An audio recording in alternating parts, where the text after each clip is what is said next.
Milhares de pessoas, milhares de brasileiros têm uma doença, um transtorno, na verdade, chamado dislexia, que acaba sendo muito confundido, né, Liara, com um comportamento aí de crianças com dificuldade de aprendizagem. Na aprendizagem, Geralmente isso causa muitas dúvidas, Felipe, né? Nos pais e também nos professores, né? A fonoaudióloga Rosélis Araújo é a nossa convidada hoje aqui no estúdio e vai nos dar mais explicações. Boa tarde, Rosélis. Boa tarde. Como identificar a dislexia numa criança? Então, quando a criança ainda não começou na escola, ainda não está na pré-escola, os pais podem ficar atentos a algumas dificuldades. Por exemplo, elas demoram a falar, quando falam tem muitas trocas na fala, então os pais já podem ficar atentos a essa dificuldade. Quando eles entram na escola, eles já vão ter mais dificuldade, assim, o vocabulário deles é mais pobre do que as outras crianças sem essa dificuldade. Eles têm dificuldade de aprender números, cores, o alfabeto. Quando começam a escrever, geralmente as crianças têm muita facilidade em escrever o próprio nome, né? E essas crianças continuam com dificuldade em escrever o próprio nome. E assim, eles têm uma dificuldade muito grande de associar a letra ao fonema, que é o som. Quer dizer, isso não é uma falta de capacidade, não. Ao contrário, eles são capazes de ler e escrever, mas eles são assim mais lentos, é isso, a dislexia? Eles são capazes. Muitos são extremamente inteligentes, mas a dificuldade deles é justamente na associação entre o som e a letra e também em compreender a formação das palavras. Então, isso daí muitas vezes na escola, o professor às vezes não consegue perceber essa diferença e acha que a criança está um pouco preguiçosa. E aí ele repete muitas vezes de ano, acaba a criança saindo da escola porque não está conseguindo. Mas assim, ele tem capacidade de ler e escrever, mas as dificuldades não permitem. Assim, eles têm muita facilidade de aprender ouvindo.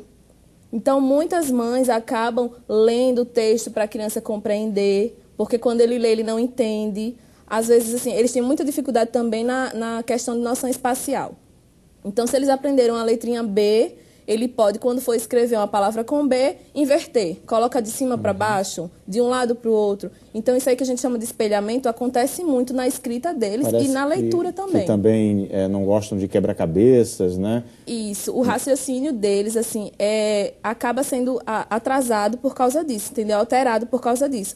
Porque o comando que chega na cabeça deles, no cérebro, para voltar é diferente. Por exemplo, eles usam mais um lado do cérebro do que o outro. Agora, como é que os pais, enfim, podem saber, por exemplo, a gente está assistindo essa entrevista, aí meu filho está com dificuldade em casa, né, de determinado, vamos supor, com português, de ler ou com dificuldade mesmo de escrever o próprio nome, se identificou com algumas coisas que foram faladas aqui. E não significa que meu filho sofra desse transtorno, necessariamente. Qual o profissional indicado, que orientação a gente dá para os pais e até mesmo para os educadores, diagnosticando alguma dificuldade nesses alunos para que seja feito o diagnóstico preciso? Então, isso é muito importante. Acaba que as pessoas acabam popularizando a dislexia a partir desse momento que todo mundo já conhece um pouco. Então, chega e diz assim, esse menino tem dislexia. Não é assim. A gente precisa de uma equipe multiprofissional para definir se essa criança tem ou não. Se ela tem essas dificuldades, a gente pode saber que ela tem um transtorno de aprendizagem, o que não justifica que ela tenha dislexia. Preciso ter cuidado para não confundir. Justamente. Né? E aí quem vai dar essa certeza são os profissionais. Que profissionais são esses? Você falou da equipe multidisciplinar, fonoaudiólogo? Fonoaudiólogo, o neuropsicólogo, o psicólogo, o neurologista, às vezes o oftalmologista, porque a criança pode ter alguma dificuldade de visão e por isso não consegue ler. Mas ela pode continuar estudando com os coleguinhas ou ela tem que ter um tratamento diferenciado? Ele estuda na mesma escola, numa escola regular, mas a professora tem que ter um cuidado maior com ele. Porque assim, ele não vai aprender do mesmo jeito, ele precisa de uma ajuda. Então, muitas vezes ele vai ter que estudar mais do que os outros coleguinhas. Muitas vezes em casa ele vai precisar de um reforço dos pais para ajudar nisso. Precisa do auxílio do fonoaudiólogo. Porque, mesmo com tratamento, eles não vão de uma hora para outra ficar como uma criança comum. eles vão ter que criar estratégias novas e, com o fonoaudiólogo, aprender a leitura diferenciada que eles têm. Mas com esse tratamento ele chega depois a agir como uma criança comum? Ele alcança esse ritmo? Ele continua com as dificuldades dele, mas aí ele começa a ter as estratégias para utilizar. Por exemplo, ele vai saber que em alguns textos mais complicados ele pode pedir ajuda. Quando ele for escrever alguns textos, geralmente ele escreve palavras que para ele são mais comuns do que palavras mais difíceis. E quanto mais precoce se diagnosticar isso, a resposta é mais imediata? A resposta é mais imediata e a criança vai poder se desenvolver mais próxima das crianças da idade dele. A medicina tem avançado muito. É possível já definir...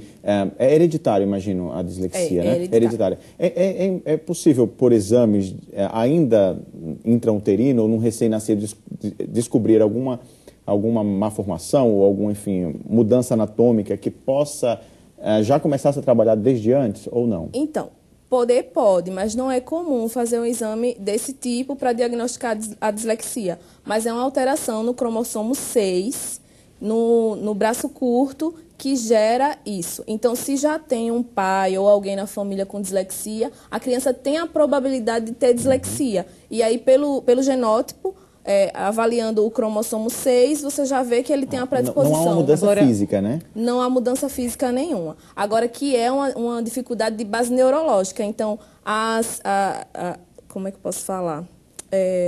O caminho que se segue para ele compreender a leitura e a escrita tem uma alteração. Tanto que eles não usam tanto o lado esquerdo que as outras crianças usam.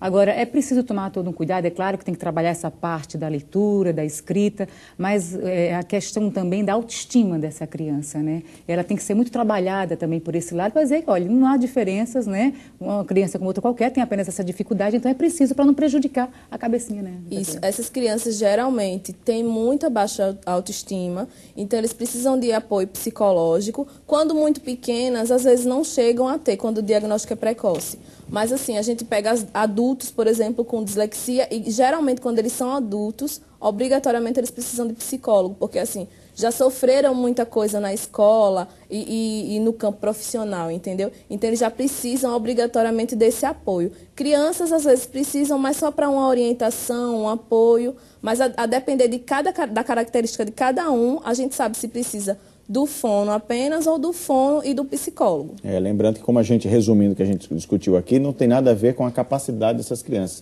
Tem crianças, como foi bem explicado aqui, são extremamente inteligentes. Elas têm determinadas limitações que precisam ser trabalhadas para que sejam desenvolvidas aí as características dessa criança. A gente agradece a participação. Obrigada. Olha, um acidente grave.